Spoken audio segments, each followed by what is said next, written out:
Feel like you're losing the war on weeds? Here's the real reason they always come back. You pull them, you spray them, you mow them down week after week.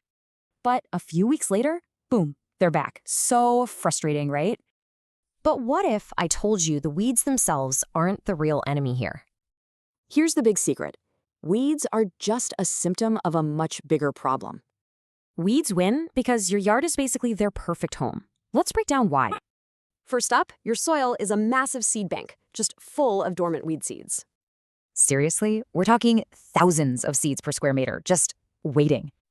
All it takes is a little bit of digging to give them their wake-up call. Second, every bare patch in your lawn is basically free real estate for weeds. These gaps are caused by foot traffic, shade, or even just mowing way too low. This is why a lot of our hard work fails. We're just using temporary fixes.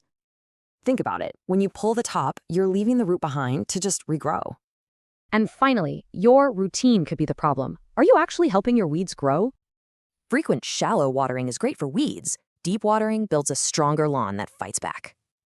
Okay, so how do you flip the script and actually get ahead? Here's the game plan. You have to stop playing defense. It's time for a simple, year-round action plan. So stop just fighting weeds. Start building a lawn so healthy that they can't even get started.